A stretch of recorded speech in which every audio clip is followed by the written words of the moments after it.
Okay, good morning, everyone. I hope some of you went to the office hour yesterday and we found our way around. On Friday, we have a recitation, as Canvas says on your calendar. It's going to be homework too. I highly advise that you attend that, because if you choose not to and you think, okay, the TA will, or my friends will explain things later, well, next week there is a check-in meetings with the TA. And if you say, how would I start on the homework? They'll ask you if you went to the recitation. And if you didn't, they'll ask you to watch it. So you'll just be wasting time and resources. The check-in meeting is a great resource for you. So please start on the homework when you can. So when you go to the check-in meeting, you have questions for the TA, because it's time for you to use. If you just show up and say, hey, I'm here, I don't have questions, then you are wasting an opportunity. We are not creating a check-in meeting just because we're trying to be around you all the time. We're trying to give you a support resource and a dedicated time for you. So unlike office hours when people might run out of time, the check-in meeting is dedicated for a small group, so you get to ask your questions and get the support you need. So please pay attention to these things. So recitation on Friday, and check-in meetings will start next week with the TAs. Most likely you will some of you got contacted, maybe some of you might not. If you are not on Campus Wire because you signed up late for the class, please shoot me an email. Okay, so today we're starting a new topic. I think the slide's already on Canvas, right? So we're starting a new topic. We're going to talk crypto. And this is the topics that you will be seeing in homework too, actually. The first thing we're going to cover is symmetric key cryptography today, because it's the easier to understand. It makes a lot of sense. And then we'll dive into other types of crypto in the upcoming lectures. There is a typo in the slide. It says lecture 2. It should be lecture 1, so I apologize for that. I'll go and fix it after the lecture and upload a fresh PDF. So we'll talk some background. We'll understand some basic terminology. If you took a class in crypto, you might know all of these things, or maybe you just remember it vividly, so we will just touch base on many things. If you haven't taken a class on crypto, I highly recommend that you read the recommended readings that I have for this class, because you really need to make sure that we have the basics covered. Crypto is going to stay with you forever. When you take, by the end of the semester, it's not about just the exams. If you go and take other advanced security classes, people will assume that you know what crypto means, what is symmetric, what is a key, certificates, public keys. All these things should be given knowledge, and nobody's going to re-explain them back again to you. So this is a very important unit that we're going to be covering. If you made a choice of not listening to me and not reading the readings, please don't skip the readings for this, because it's going to be beneficial for your security career in the future. Okay, so people long time ago realized we need to have secure communication. Not everything can be sent in the clear. Not everything can be shared with people. If I am talking to someone over the phone, I will be worried that somebody is listening in. By the way, when I say in the clear, it means I'm sending things over the wire, no encryption, somebody can listen in. That's what in the clear means, and we use it loosely a lot in the world of security. Now, those days, back in the day, people thought about secure communication this way. I want to talk to someone. I don't want to have somebody listening in. If we are sending some messages via some wireless communication, maybe we'll use Morse code. So again, people will listen to codes. But nowadays, when we think about communication, it's different. We connect to our devices, and we get to do many things. We talk to our banks while at the same time we're shopping. You're listening to me today to class, and maybe you're thinking about buying a new t-shirt because you saw the sun outside, or sunglasses, and you have multiple tabs open, hoping that whatever credit card information you're sharing is not going leaked to your browser that is doing other things. You check your health records, you do many things on the same machine. So it's different. We use the word crypto loosely. We keep saying crypto, but technically it has an origin, it has a term. Cryptology in general is the study of cryptography and cryptanalysis, and there's a slight difference between the two words. You don't need to memorize this just to know it. I'm not going to ask you define cryptography on an exam, that would be cheesy. So cryptography means I am studying mathematical techniques to have security properties enforced. This is when we talk about encryption and signatures and all these things. There is mathematical techniques behind all of these. This is cryptography. Cryptanalysis means I'm trying to break the crypto system. Maybe there is an attacker. Maybe I'm testing the strength of the crypto system.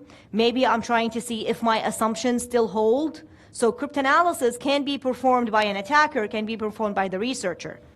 Both of them, the cryptanalysis and the cryptography, form cryptology, and we loosely say crypto, and we could mean any of those. But most of the time we mean cryptology. When we talk cryptography, when we study protocols, when we think about all of these schemes, we usually refer to Alice and Bob, our friends. They're characters that security researchers came up with a long time ago, and we continue using Alice and Bob. Alice wants to talk to Bob. There's always somebody who wants to listen in or perform an attack. That's the traditional scenario. You need to define a goal when you talk about a scheme. So the easiest one to think about is secrecy. Alice is talking to Bob. We don't want people listening in. But sometimes we might have other goals. I might want to send a message to Bob, and I want to make sure that my message is intact. It's not tampered with. When we did the application in the threat modeling lecture, we talked about these things, but we didn't dive into how we're going to do this. We're going to talk about crypto techniques that would help us achieve this. Now that you have the properties defined, I have this toolbox of crypto stuff. How am I going to use it? I can do authentication. It could be entity, it could be information. I want to make sure that this message is actually coming from Alice, or I want to know that this is actually Alice, and that's entity. So there are two things I can achieve with crypto to see if I can authenticate. And there are authentication protocols that we will cover in the protocols unit. And there is non-repudiation. An entity can come and say, well, I can't come and say I can't deny an action. And it's like non-repudiation loosely, but we assume that we have non-repudiation on paper existing, and when we get to digital signatures, I'll talk more about that. So crypto has a history. As early as ancient Egypt and Greece and Roman Empire, people talked about cryptography. They wanted to send things, and they wanted to encrypt messages because they didn't want the whole world to know what they're about. Approaches are mainly two approaches. You either take characters and substitute, so you say, I'll take this character, replace it with something else, or you'll do some more scrambling, and that's more of a transposition. So sometimes when we look at the algorithms and the schemes, we try to figure out which way we're following or which approach we're following. Are we scrambling characters and doing some permutations on the plain text, or are we substituting? And many times it's a combination of both. So for example, if you reverse the order of letters, then that's more of a transposition. You're taking them and just reversing the order. ROT13 is very famous for people playing around with it because you also play around with positions. Now, back in the day, people figured, okay, I want to send a message, I want to encrypt it, and that's the tools where they used to send messages. They used to write them on a certain type of paper. So they said, maybe I can bring this paper or leather item, write my characters, but here is what I'm going to do. I'm going to design this wooden piece with certain dimensions, and I only have another copy of it, and that's it. The two are identical, the same, to the millimeter. And now that they are the same size, when I put my message on this one and roll it in this direction, I will be able to read it. Now, when I send them this paper to someone else, I know people will try to play around with multiple sizes of items, and they will get lots of valid messages. They won't know which one is the valid message. It could be this or it could be that. They have no idea. The only person who would know is the person who has the actual identical piece. This is really, this is cheesy. Why is she explaining this to us? The abstract idea where somebody can get multiple things, not knowing which one is true, is another concept that in one-time pads. That's how one-time pads operate. So it's an early concept. People figured, okay, all what I need to do is I need to have something that we both share, which is the key. Nobody else in the world know it or has it because it was manufactured. Yes, people can grab the message, try to figure it out by rolling it on different sizes of an instrument, but they're not going to know which one I wanted because that other one is hidden with the person that I trust. Of course, if you hold the person that has it, kidnap them, interrogate, you will get it, and that's a different story. But we're talking about here, if you send it, what is the probability of an attacker knowing what the message is that if they don't have access to the key? Caesar cipher, it's a substitution, meaning that we said, let's think of English characters because they're easy to think about. Let me assume that I have all those letters, and I say, listen, every time I have an A, this A is going to be substituted by a D, and then the B is an E. So basically, you define the shift. You said my shift is 3. So every character now is replaced by the letter that is 3 places after. We all know the order, and it's easy to figure out. So the key here is 3. The key is the thing that we don't share. Me and you will agree on the key. So maybe I call you and I say, hey, your key is 3, and then I tell somebody else your key is 4. Maybe I'm trying to create random codes for quizzes or something. So each of you will have a different key, and then they will get a different message. Now, when you apply this, you will end up with a message that means nothing. Because after having real proper words, now the words are just weird, and whoever listens into the wire, they'll just see garbage characters. They mean nothing to them. Rod 13 is different.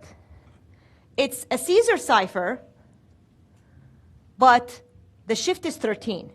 So how many English characters do we have? 26. So if I do 13, which is the half of the 26, what's going to happen?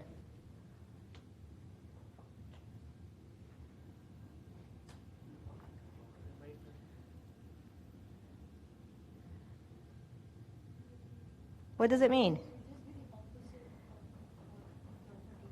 The opposite all the time. So you're just doing direct mapping all the time.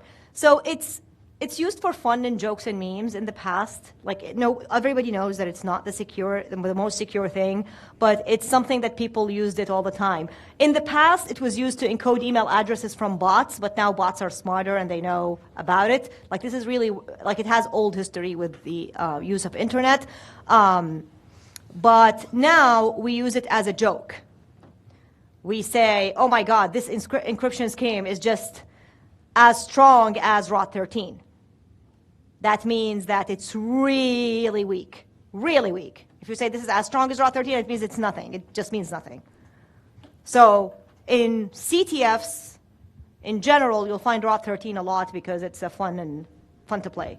And whenever we introduce kids to encryption, we introduce Rod 13.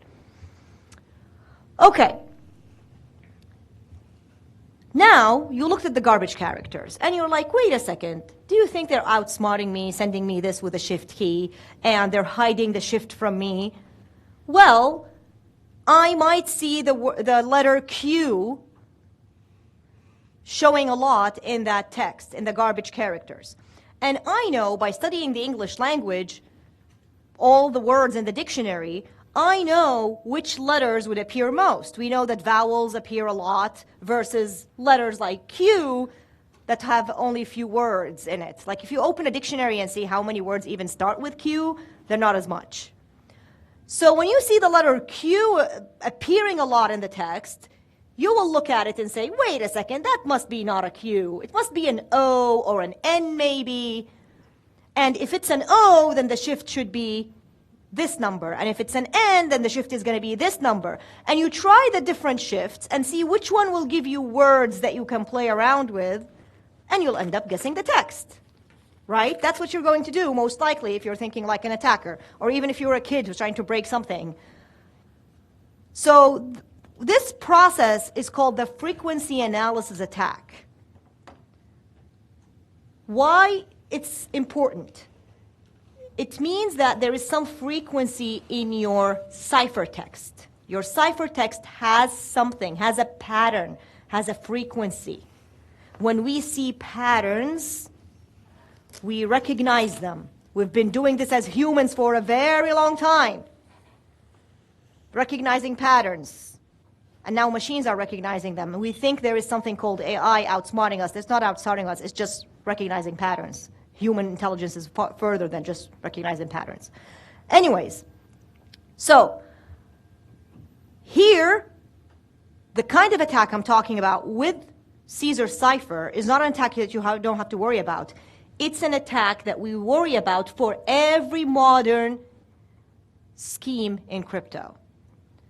It doesn't matter how fancy your math is. If your end product is going to give me something where I can see patterns in the text, where I see structure, then that means I can maybe infer the structure of the original plain text. And that's what I don't want to have. I don't want the structure of the plain text to be the same.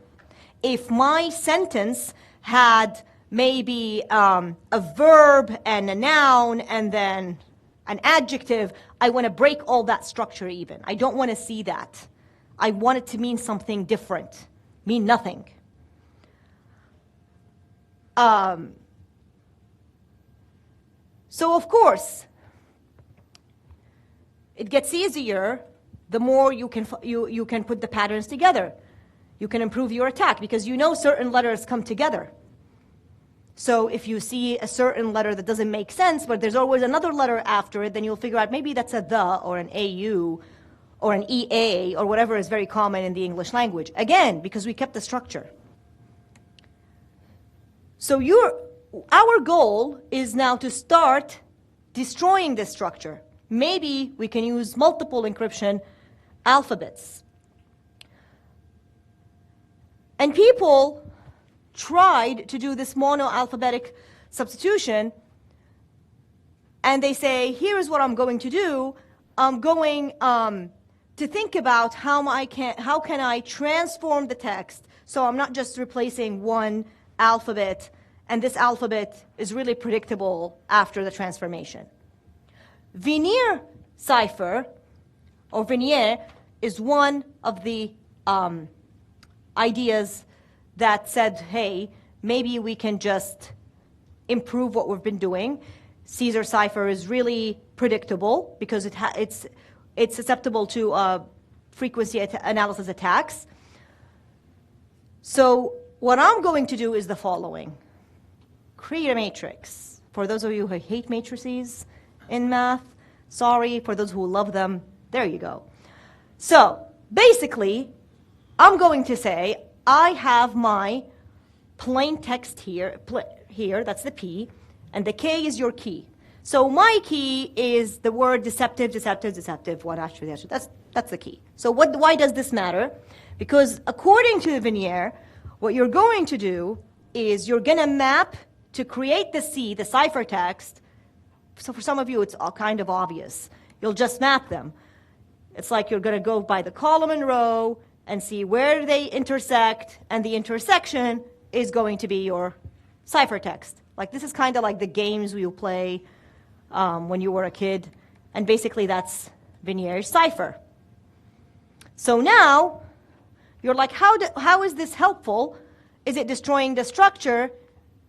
And you might notice that, wait a second, it's not, because red here has the same structure. So we did complicate it, but we did not destroy the structure.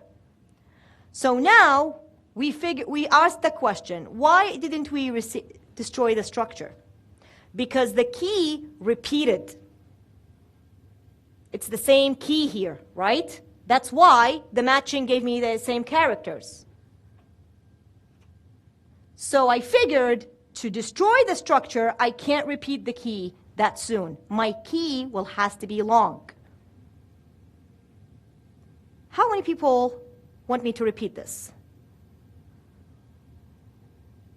Are we following, all of us? Okay, I have one person. Let me repeat that. So basically, I have a plain text. I had a key, the word deceptive. And I said, okay, my plain text is very long, so I'm going to keep repeating this word deceptive until I reach the length of the plain text. Now, when I did the matrix mapping, like I showed you, to find the match is going to generate the ciphertext. The goal of this, while I'm doing this, I'm complicating Caesar cipher. Why? Because I want to destroy the structure. I don't want it to appear in the ciphertext, so I don't have frequency analysis. That's my goal. But now I found out that I did not achieve that goal because I do have a structure here which tells the attacker, oh my God, there's a structure in the plaintext, so why am I complicating things? So we said, wait a second, here is how we fix this. Make the keyword used in the key very long, but even better if it's as long as the plaintext. And if I do this, then I will have no repetition and I'm destroying the structure, and the attacker will have less chances figuring out what's going on based on frequency analysis attacks.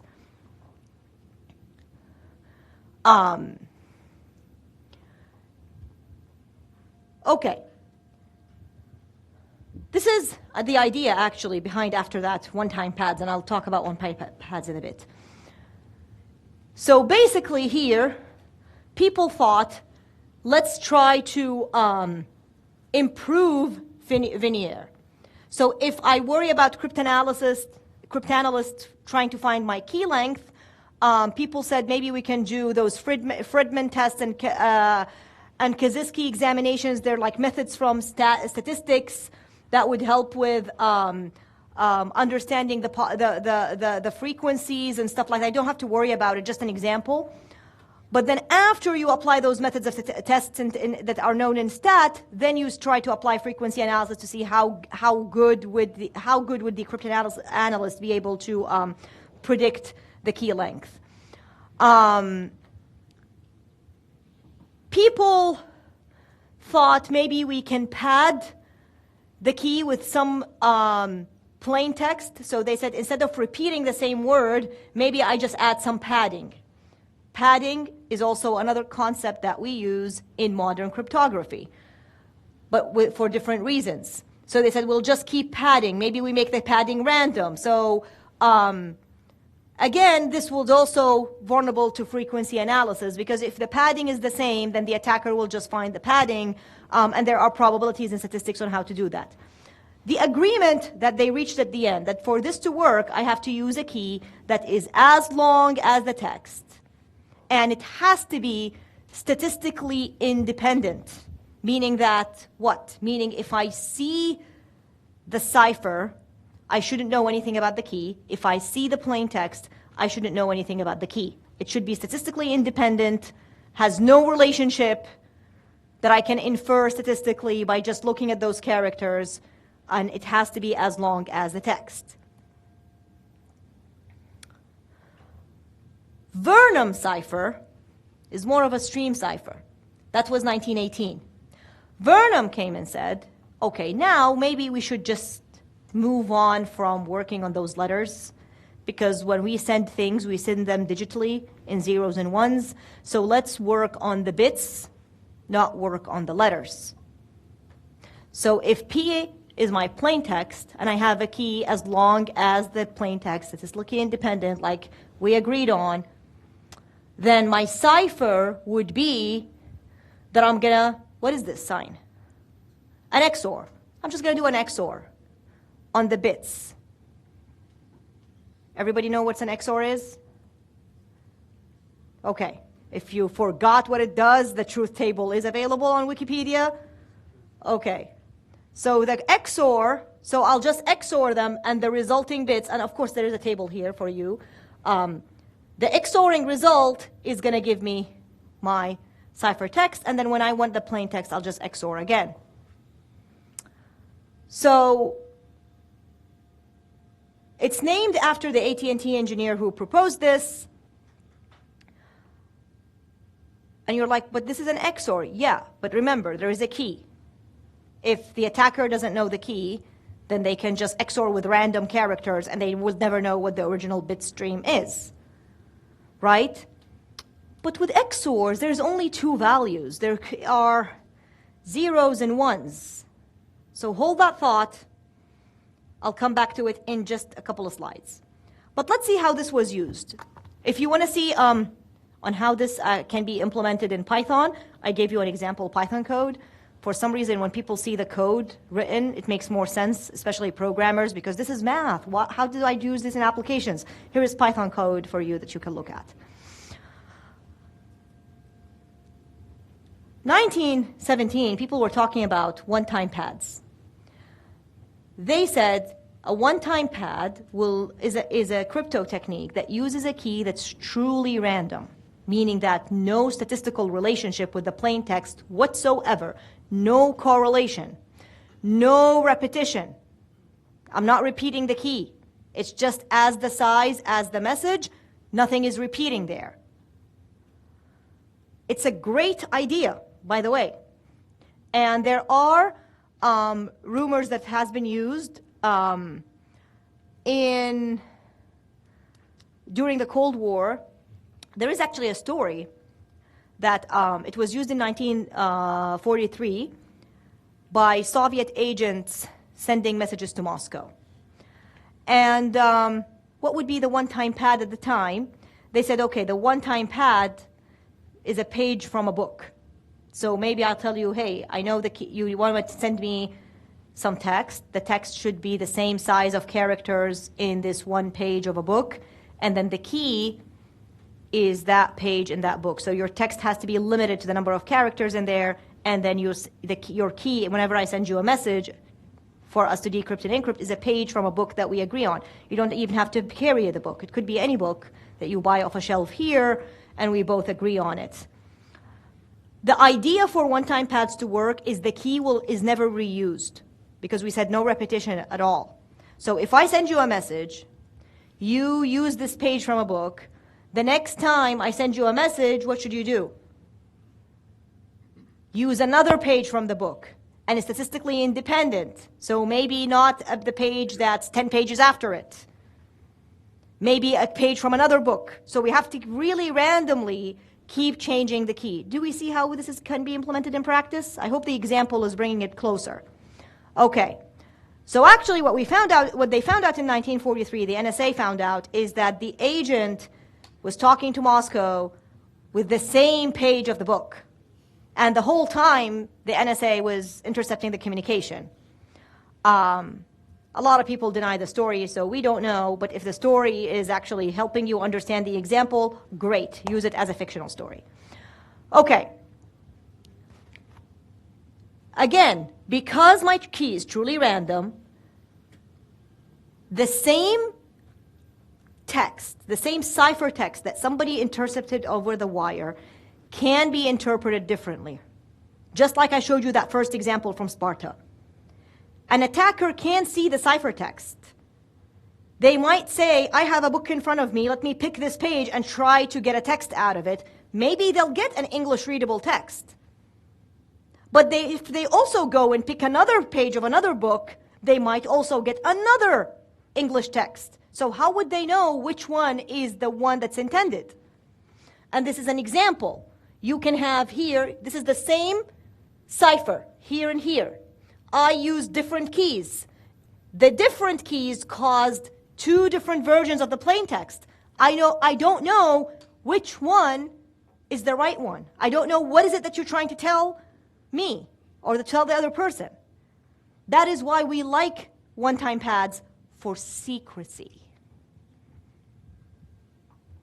We like them for what? Secrecy. Why? Because the attacker does not know the content of the message. If my goal is to make sure that my message is secret, then one-time pad is for me. However, there are difficulties. Truly random numbers are not very easy to implement. We have pseudo-random number generators. Computers can't do truly random. If you have large volumes of data, it's impractical. Also, yes, I might not know the message, but I might corrupt your message. What are we sending over the wire? Bits. And bits are either what? Zeros or ones. So I might go and disrupt the switch on the wire and cause that bit to flip. I can flip your bits. change the zeros to ones and ones to zero, and still you will get a valid message. I really don't know what your message is, but I corrupted its meaning. Maybe it will still be something meaningful, but it's not the same message that was originated to you. Yes, I don't know it. Secrecy is still there, guaranteed. But which property did I violate here? Integrity. The message is not the same. I flipped bits. I corrupted your message. You never knew. The receiver never knew. They just received the message, interpreted secrecy is guaranteed, but something was corrupted down the way. So people said, this is not working. Let's see if we can do other things. That's where rotor machines came and give us better approximation. You're like, why is she explaining those old things? Because they contain most of the principles we're applying into modern day cryptography. You have a question. Press the mic, please, because there's a very loud noise outside. Yeah, you mentioned about the corruption part for the cipher mechanism. Yes, we call it the bit flipping attack. Yeah, but isn't that also possible for the veneer if we have this? Yes, because veneer uses one-time pads. Yes. Bit flipping is not only one-time pads. It's something you have to think about with others. That's why if you care about integrity, we put integrity measures like what we're going to learn about when we learn about Max. But it's something to keep in mind for now. Okay. Rotor machines. Again, rotor machines are going to give us another example of another property, the multi-stage encryption. I just don't do one transformation. I do multiple. I put the text through multiple stages. Each stage has a rotor. It was a physical rotor. And it will do some letter substitution. Once I press a key, those rotors are going to shift. So the position of them is going to change. Now, I don't have monoalphabetic, I have polyalphabetic substitution. I'm substituting multiple times. And this will cause me to multiply and will give me larger than just the 26 characters that I was shifting with Caesar cipher. So the power in this technique is using multiple rotors. So the example on the slide shows you 3. You have pins connected between the rotors. So maybe here, these are the positions of the alphabet, and you can see the red line is connected to 24, and then the 24 here is connecting to the 24 on the exit, and then it's connecting to position 18 here. Once you press a key, all the 3 lines colored here, they will change positions. And because of that, I get less predictability. Now, and of course you can see the letter mapping. So for example, the A is mapping to a C, that's your bright red line, and then your orange is mapping the B to a J, and so on and so forth. Now, if you see, after the first keystroke, we changed, the rotors has been moving, and now your A is going to map to an E and your B to a Q, so I have different mapping. It's not always the same. What am I doing? Destroying the structure. And the same letter maps to something else. So this would help me achieve lots of the properties that would help me defend against frequency analysis, right? My letters are mapping differently, the positions are changing, I don't have lots of predictability, and every time I start a new mapping, and after the 26 keystroke, after I exhaust all of this, the whole mapping will change, the wiring positions will change, and so on and so forth. Because this thing, the wires are there, but this thing is a rotor, it moves. Okay, so there is a mechanical machine in there. So here I have some randomness of key. I have this multiple stages of substitution. Yes, it is deterministic at some point, but over a large period. Like if I worry about an attacker, the attacker will have to look at the text for a very, very long time. And by the time they figure it out, maybe I change the specs of the machine and somehow I change something. So I could do it on 3 stages. I can do it on 5 stages. And the number of stages will give me how many substitutions are there. We might not be using rotor machines now because they are more predictable with computers and modern machinery. But back in the day, this was invented around World War II. This was an evolution compared to Caesar and cipher and all the other old ways of doing encryption. And we'll talk about multi-stage when we, with an example from DES. So that was an actual machine. It's called the Enigma machine, as any security person would know what that is. It was used in Germany in World War II. It had rotors and wires and just worked like I just explained. The German allies were using that to send the communication. So, of course, on the other side, people were spending their time breaking that communication. Julia Parson is a real person. The reason why I have her picture is because she's a CMU PhD alum. I think she was math major, if I'm not mistaken. And she worked for the Army at the time. And when she was interviewed, I think she was interviewed a couple of years ago here as a famous Pittsburgh figure. And she told the people that she went to her work every day, and even her husband didn't know what they're doing. She's part of the code breakers.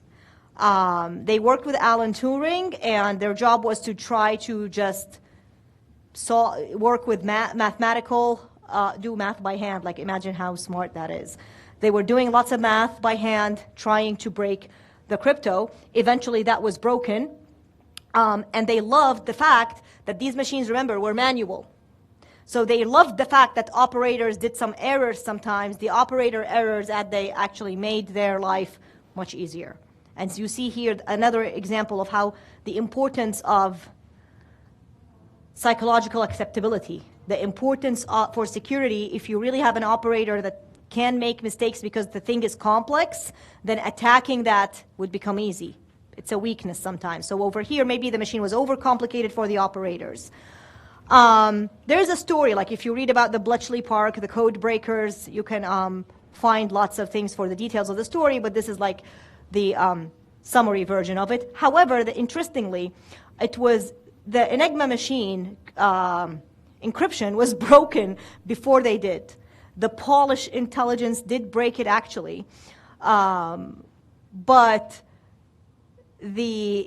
because they looked at crypto to be a weapon, they did not disclose that they broke it. That's why the recognition went to Alan Turing and the code breakers. Okay, so Enigma machine used rotor machines. Until this point now, we've established multiple things with old, some concepts, the things we worry about, frequency analysis, not seeing patterns in the text. But symmetric crypto, regardless of the method that we talked about, it all comes down to this model. I have a plain text. The plain text is going to go some transformation. We call it encryption. And the encryption transformation, or a function, if you want to think of functions, will take the plain text as input and another input, which is a key. It will generate a ciphertext. This ciphertext will go to another transformation that you can think of as an inverse of the first transformation. So it will go through the decryption, which will, if now using the same key is being applied, it's going to result in the plain text. I just said same key, and I said K1 and K2. Well, K1 has to be equal to K2, or they're generated from the major general key at the top. In some books, it's called the master key. So basically, I have a key that's generating the other keys, or keys that are equal. That is why it's called symmetric. It's always the same key. Sometimes we call it a shared key, or we say Alice and Bob share a key. When you hear the word shared, share, you know we're talking about symmetric crypto. We're sharing the key. Asymmetric, no, we don't share everything.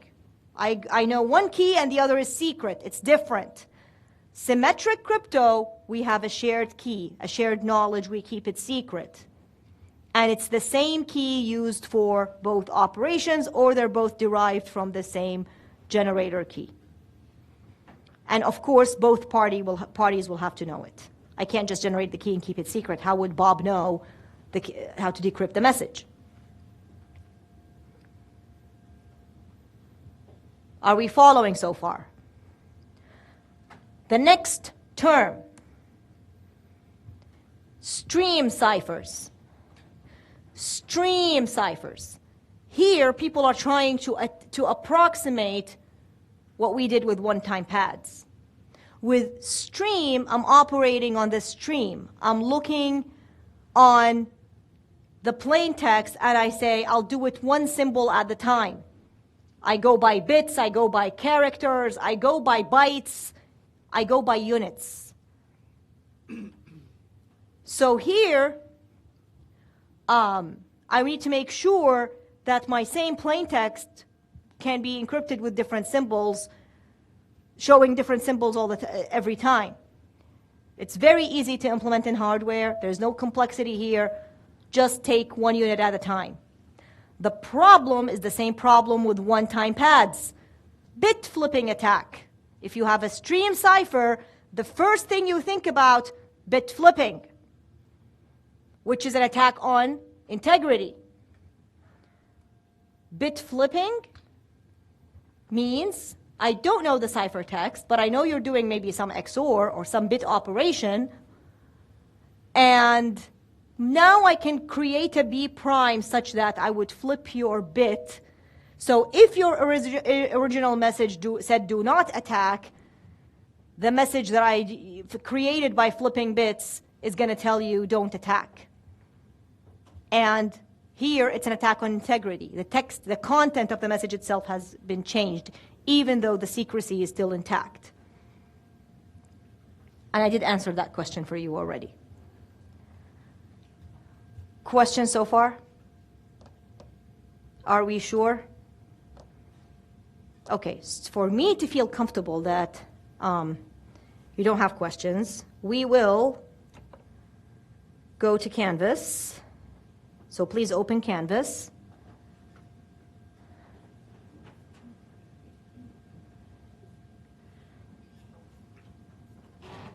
Where is it? Okay.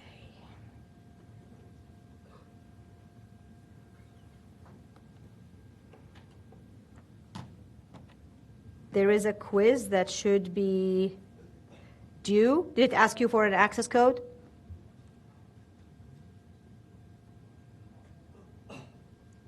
Anybody saw the quiz? It requests an access code. Everybody saw it? If you have a friend not in class, they're asking for the access code, tell them to come take it here in the classroom. Don't share it because the platform does track and I don't want to charge people with AIV. So I'm being upfront here. And I'm telling you what the data is collected in the back end. So the code is here. Case sensitive. Oh, go to assignments. Okay. And then in assignments, go to, go here, up. Symmetric in-class poll. So it's the symmetric in-class poll. That's the quiz.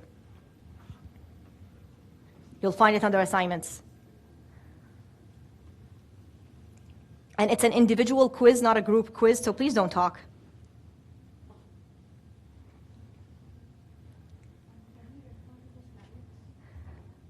No. You don't have time. There's a timer on the quiz. So if you try to flip the card, I can't guarantee you might be locked out later. We're all okay? We were able to open it?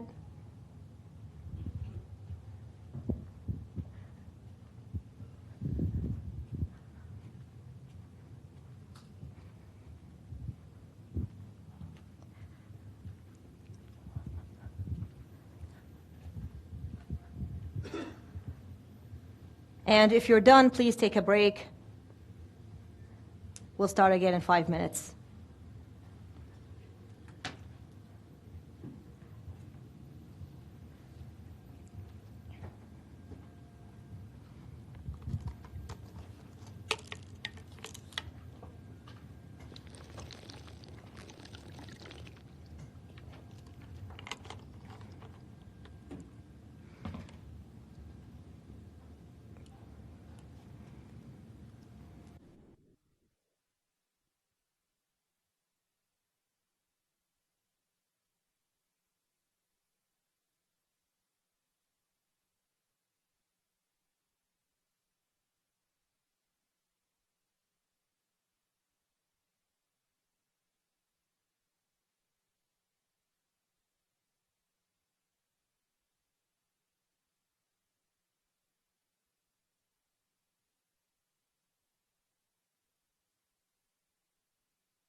So we explained stream ciphers. Stream ciphers in practice have problems, but we've seen examples of them being implemented. We talked about Vineer, we talked about Vernum. These are all examples of stream ciphers. That's why both of them are susceptible to bit flipping attack. That answers your question when you asked about bit flipping.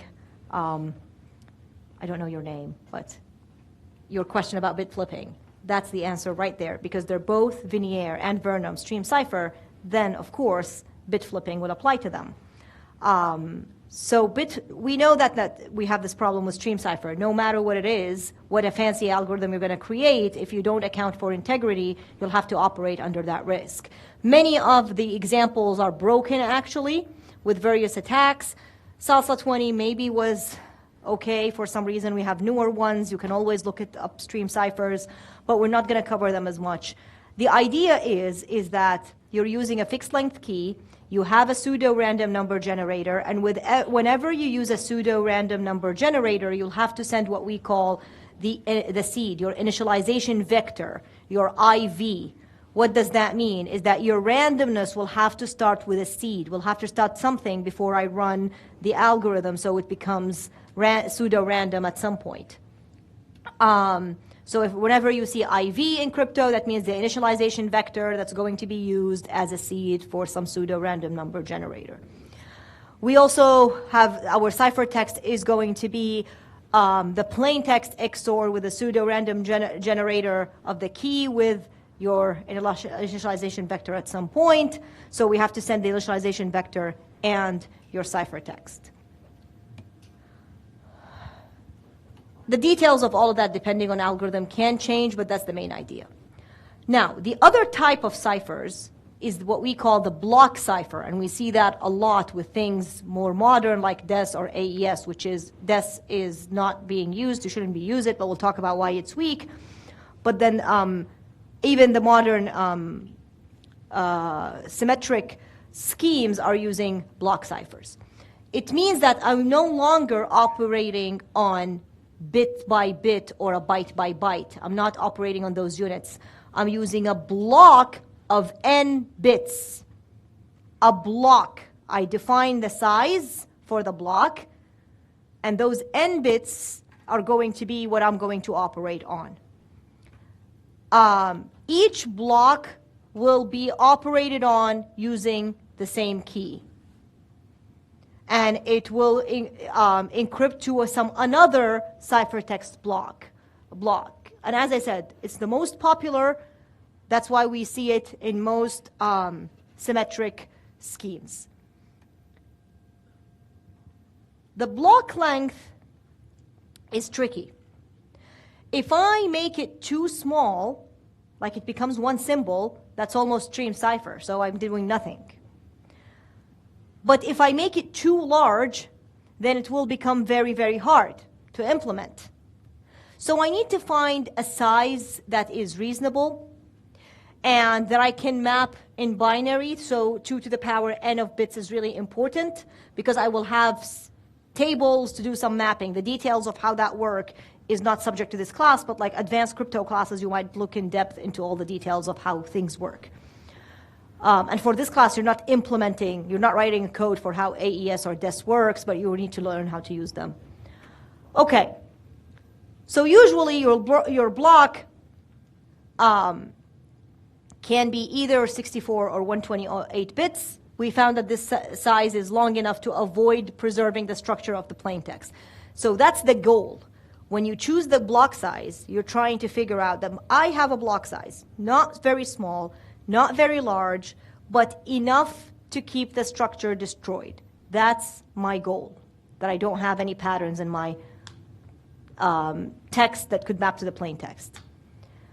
But also, it needs to be short enough to be implementable, and these are short enough to be implementable, and the module for the operation for approximations is not very complicated because mathematical efficiency is important. We care about performance, and symmetric crypto cares a lot about being fast, because if it's really complicated and slow, it's not going to be used in applications and people will bypass it. So it's a big deal there.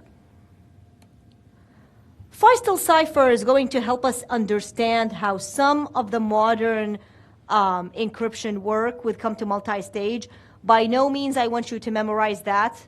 I'm not going to ask you to memorize that in the exam, but understanding the basic idea is really important. It's an idea for doing multi-stage encryption, just like we do with rotor machines. It's simple enough to explain. If we go to what AES is using, things are going to get more complicated and will scare you from security. So this is a very good way of talking about how could things have been done in modern times. Feistel encryption stage is the basis for DES. So basically, you go and you divide your block to left and right. Easy. And now that you defined it to left and right, here is what you're going to do. You are going to take the right block, make it the left. So you're swapping. You'll make the right the left, but the left, you're not just going to swap it, you're going to make something else. Because after you swapped, you'll do the transformation, think of it as some function, and that transformation will take the right block along with a key and create an output. You will take that transformation, XOR it with the left part, and then you create the right part. So again, you divided your block, you took the right, make it a left, and then before you take the left, you did something else. You took the right, transformed it a little bit with some key, so we're destroying some structure here. We XORed it with the left, and now we have the right. To go back, obviously, it's very easy because you will this one is intact, so you will take it back there, you'll repeat the operation, and now you will derive the other block, and you're done. So you can reverse and get your decrypted part. You're talking about the plain text for now, yes, because you're going to do multi-stages. So basically, this is in one stage. Now, your function, of course, because you're doing the same operation, it can't be a one-way function. Like it could be a hash function, and we'll talk about hash functions next time.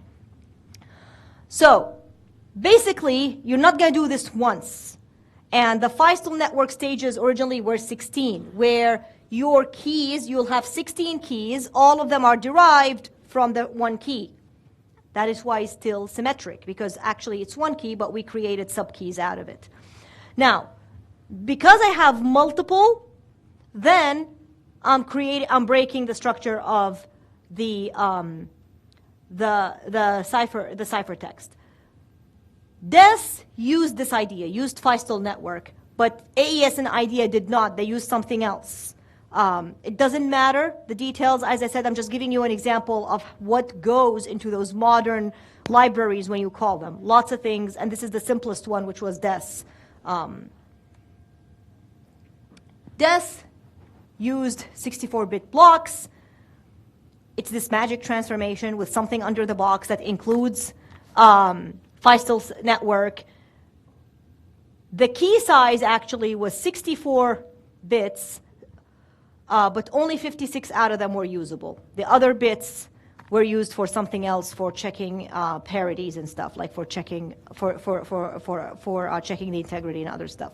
But the actual key bits that are usable for the key itself were 56. That's why we know the 56 and we operate on the 56, not the whole 64. That's where it gets confusing. So again, you have an input. You have some key generator function to generate all the 16 keys for your Feistel network. You do some initial permutation on the input, and then you do some bit swap. There's a swap operation going on, and there are more details into S boxes and all of the kind of stuff. But at the end, you will map every 64-bit block into a 64-bit cipher.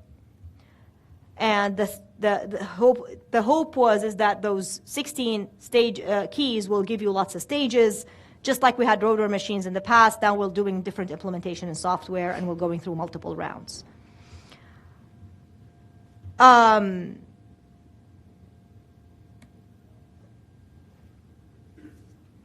decrypt, you're just applying the same operations at each round.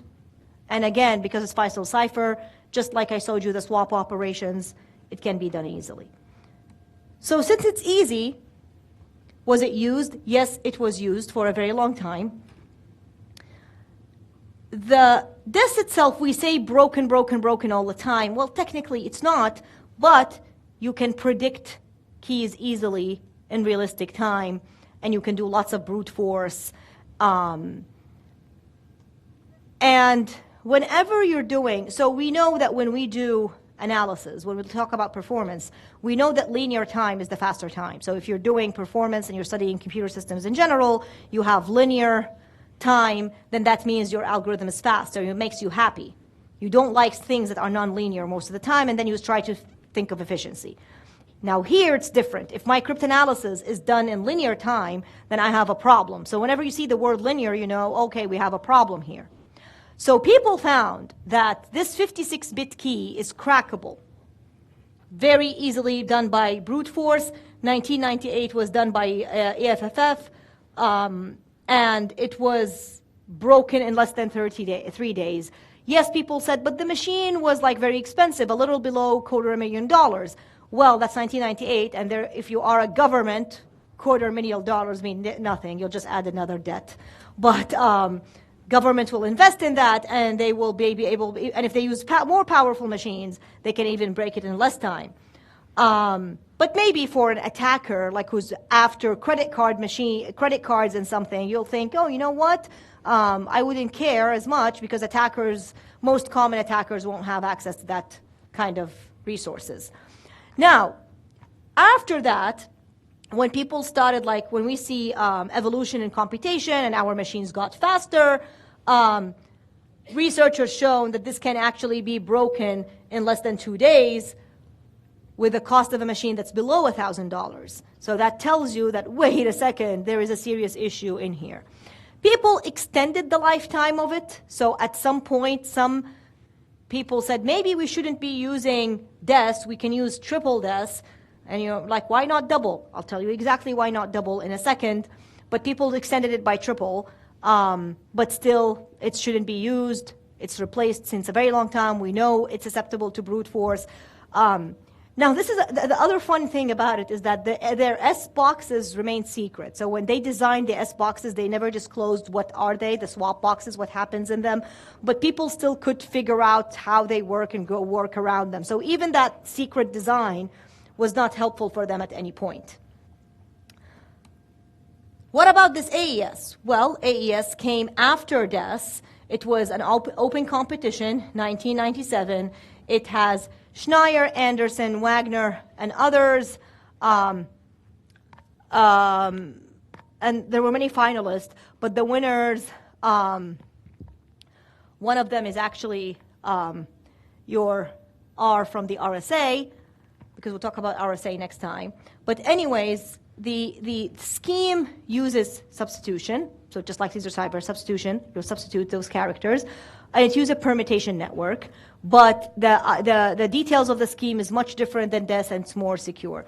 You can have the option of using multiple sizes of keys, like the scheme does tell you to use, that you can use any of those sizes. You can define which size by calling the library.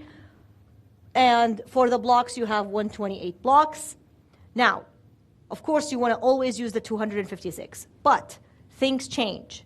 Could change next year, could change tomorrow. You always check the best recommendations on the latest crypto from NIST. So what I'm telling you today is not set in stone. We're learning it for the class, but if the standard changes tomorrow, you should know that. So in your future job, you shouldn't just be memorizing what I said in class. Hanan said AES is great. Check the standard before you give that answer. You keep up to date on what is the latest, because it's important. Maybe we change the sizes, maybe there is a flaw that we found, maybe our machines got faster, quantum computing broke things, whatever comes up in the future, we don't know. So what I'm saying today is not forever. I'm not teaching you binary operations and ORs and XORs. These stay forever. But these schemes are different. They change. So we check the NIST standard. And the NIST standard is very fine-grained. They even give you recommendations by application. What would you use on the web? What would you use for authentication? And that is very good. But as somebody informed who knows how these things work, you'll be able to make sense of the standard more than any ordinary person. The transformation in AES does not maintain the structure of the plain text, and that's the beauty of it. It breaks the structure, and that is why it's a stronger scheme and we like using it. However, the readings you have, by the way, for the class have some of the details, so if you're interested in reading that, that's up to you. There are attacks. There are padding attacks. That is why even this, in your homework, you will be looking at padding. That's why question 4 on homework 2 is the padding oracle. And I know that this is a pain, and I said in the past that if you didn't solve it, it's not the end of the world. But I did have a student that I talked to last week, and he said that's how he got his job interview. People asked him about the things he did in classes and what is their hardest homework, and they said, we did padding oracle. I'm like, oh, that's impressive. Can you tell us what you did? And because they explained the encryption really well, they landed the job or internship, whatever it is they were reviewing with, they just landed it. So it's the purpose of it, not because we want to break you with hard questions. It's really going to help you understand that how we can attack schemes if there was a problem in the implementation. The attack is not on AES itself. AES is still secure. But if there is a problem in the padding, then you're jeopardizing your scheme because the implementation here had a problem. There could be also some side channel attacks. These are one of the hardest attacks to defend against. Side channel means I'm not just going to attack directly. I'm going to find something else. Maybe I'll do some power analysis. I know that certain operations take more power than the other, and if I do some power analysis on your CPU, I might know what kind of operation is going now, or what is my key size, or how much the search has taken. And based on that, I can start inferring information about the key. I can't leave you without talking about operation modes, because this is something overlooked. People don't pay attention to it, and that's how we can break even the better applications. It's even found in CVEs until this day. So basically what happens, somebody uses some crypto, they don't check the recommendations, they just call a function from the library, they see multiple options, they just choose the simplest option or whatever is default or whatever the manual, they think they understand better. And that's why we see lots of people using the wrong operation mode.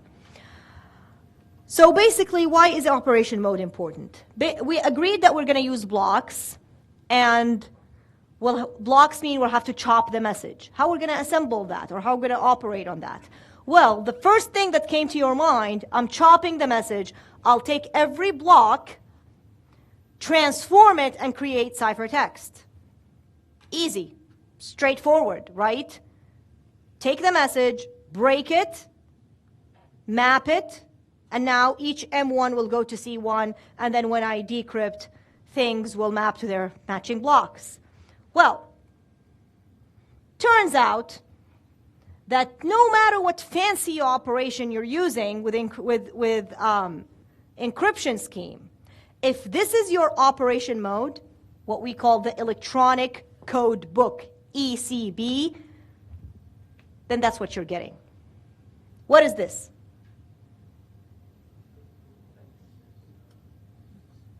It's a Linux penguin, or just a penguin if you don't know it's a Linux penguin. What is this? Do we agree it's a penguin? What is this?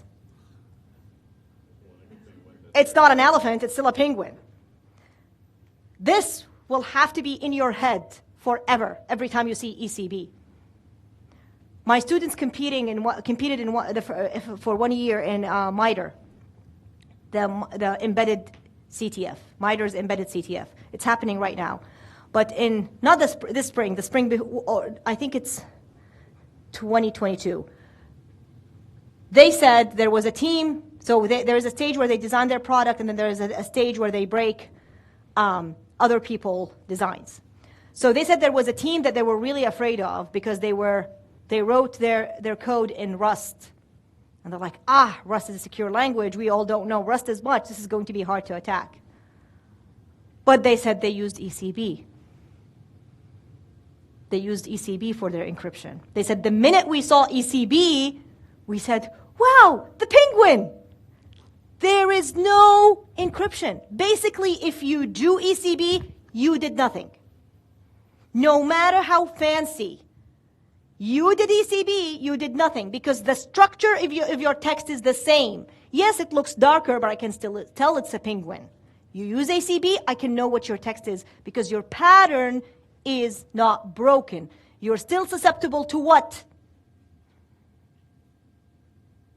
We said it at the beginning of the lecture. What's the name of the attack? Frequency analysis attack. Great. So now we know, never, ever, ever use ECB. Don't. But the application will do these other things and no, just don't use it. Go to that code, just choose another option. Your library should enable other modes. And again, how do we know which mode to use? You check the NIST standard.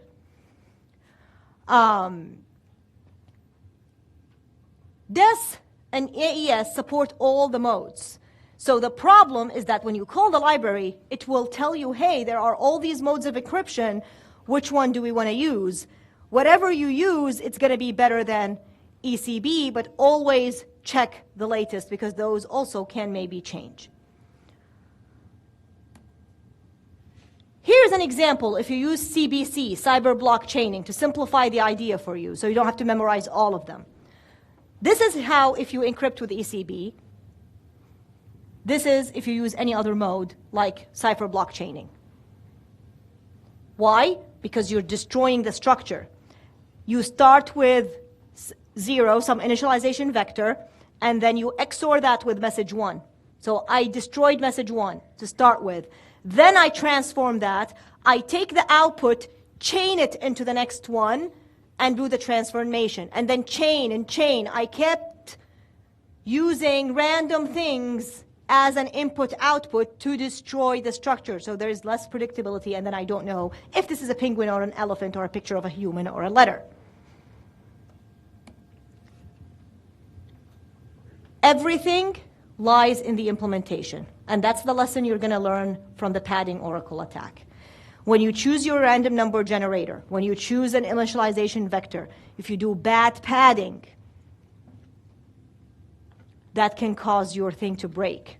People can use AES, but somebody can still look into the encryption. Not because they broke AES, because the implementation that somebody used chose weaker options. You might definitely not want to use ECB, maybe CBC or CTR or something else that NIST would recommend. Definitely not ECB. We have to have a good random number generator, check the latest in the standard, and of course, if you want to be creative and create your own, that means you have to go and study more crypto. There are crypto classes here at CMU.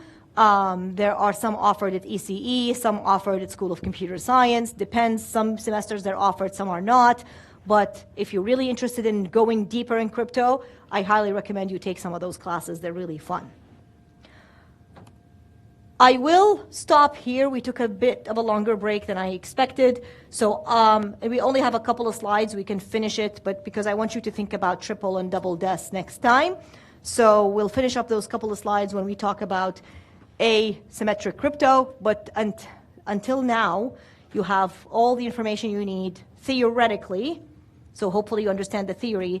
The recitation tomorrow is very important, on Friday, is very important because it's going to cover all the technicalities of these things that you will need for the homework.